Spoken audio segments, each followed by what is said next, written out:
Hello, my name is Jessica. You can go ahead and call me Jessie. I've never been called Jessica a day in my life except for when I'm in trouble. So Jessie it is. And today I'm just gonna walk you through something that is honestly affects almost everyone, and that's heart disease. And specifically how much exercise you actually need, and I'm gonna break it down to you like if I'm talking to a friend that isn't part of the kinesiology world and doesn't understand all of the textbook lingo. And I just wanted to stick with you, and I want you to understand, and I'm gonna simplify it as best as I could for you. So let's get started. Okie dokie. So the leading cause of death worldwide, this is a wild fact, is heart disease. More broadly, cardiovascular disease, it's the number one death in the entire world. And that's like wild. Okay, that's wild because it's not just California, it's not just the United States, it's the entire world. Not cancer, not accidents, not smoking, like not, crazy things that you would think. It's, cardiovascular disease. So scary. So heart related stuff that kills more people than anything, and it has for decades. And the crazy thing is it's been like that for so long, and we can help prevent it. Okay.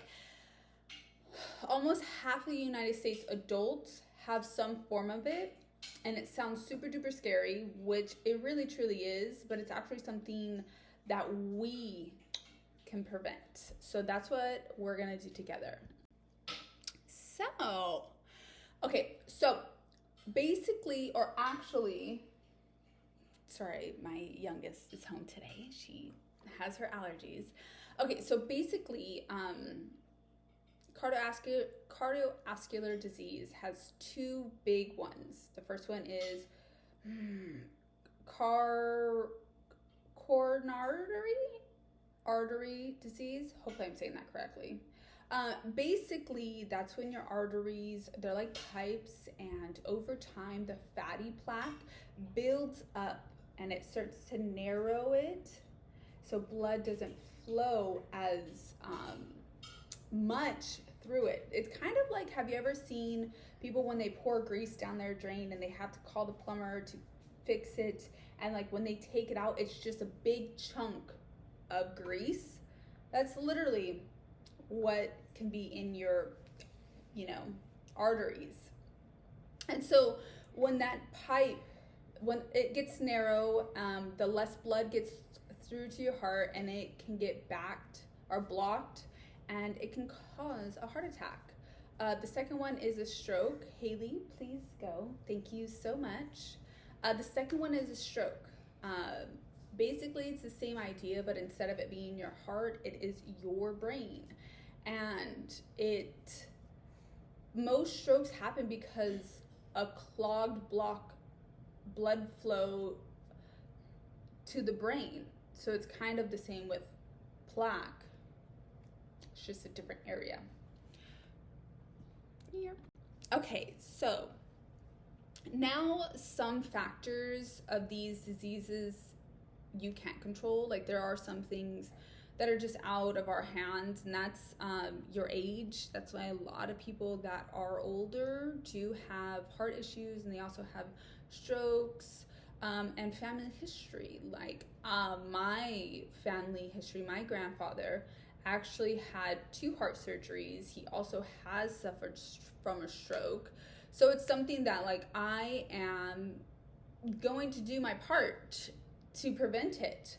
But a lot of them you can control, which is like really honestly the good news about it is smoking, too much drinking, high blood pressure, bad cholesterol, being overweight, which let's just be honest with each other. The BIM report thing is a little wild. So just take that with a grain of salt, because everybody's body is different, your height, your weight. So just be mindful. And also, like, not moving enough. like not moving your body enough. Those are like the really big ones. High blood pressure specifically, add stress and diet into that. That's a lot on your body. So it's like your small little daily habits have a lot to do here. And honestly, you could do it for better or you can do it for worse. So whatever your small little habits are that you have during the day can be actually really affecting you. So I learned this really interesting study that we read for this project. They followed over 40,000 people who walked regularly for almost 10 years. And then they just tracked how much they exercised versus how likely they were to die during the study, which I thought that was like, okay. But what they found was really cool. The people who even did a little exercise lowered the death rate than the people who did none. So the people that were doing the bare minimum, okay, not even the bare minimum, they were just moving their body, they were just being a little active, died less. Who knew, you know? But here's the key part. If you did move, then the bare minimum guidelines like doubled. Your risk dropped even further. It isn't just exercise a little and you're fine. It's the more consistent gave you more protection. Then it eventually would level off. So more really is better. Okay, so what should someone actually do?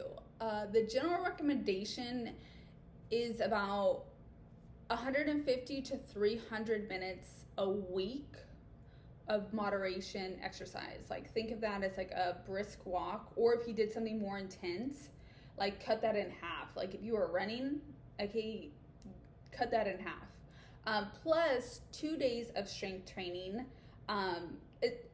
I know to someone that doesn't move their body a lot, that sounds like a lot, but like really truly, that is like 30 minutes a day for 5 days. If you really thought about it, that's not a lot. In your whole 24 hours a day, 30 minutes for 5 days. That's not a lot of movement. And basically, the study that we mentioned, if you're comfortable to push past a little bit of that minimum, you even would have a better chance of heart health benefits. And it's not even like an extreme thing. You're not doing anything. You're not running a marathon, or you're not, joining, a high rocks or anything of that sort. You're just doing little things. You know what I like to say is a brisk walk in the morning and one in the afternoon, like after dinner, just to kind of like get ready for bed and then go home and shower. Those two things would probably be 30 minutes. That's not a lot, So here's a part that surprised me the most, honestly. Even if you hit the gym every day, but you also sit down for like 10 hours a day at a desk, that sitting is also hurting you. And like, I thought about myself for this, because sometimes I'm just with school and I'm not getting up and I'm not moving, which I'm grateful. I wear my Apple Watch because both my kids are in school, and I want to make sure, like sometimes I don't even know where my phone's at. So I want to make sure that I answer the call if they do call. But what is good about the Apple Watch is it tells me, get up, girl, go walk. You've been sitting for too long. So if you, separately from whether you exercise, just like sitting down for, 30 minutes to an hour can affect how your body processes sugar and fat. And exercising later in the day doesn't undo that. So the easy fix here is just to stand up, like just to get up for 2 minutes every 30 to 60 minutes. really makes a big difference. So it's less thinking about, exercise can cancel out my sitting all day because I sit down at my job or at home because I'm doing schoolwork. It's more like get up a little often throughout the day and you'll be fine. So work out 5 times a day. I mean, don't listen to me. Work out 5 times a week, 30 minutes, simple little things, and get up so often. So, bottom line, heart disease is the biggest killer out there. Most of it comes down to things that we can actually control. How much we move and how much we sit. You don't have to be an athlete. You just need to be consistently active and take breaks from sitting. So that's it. I hope you learned something new, and I hope that it sticks with you, and I hope that you move your body. Bye. Thank you.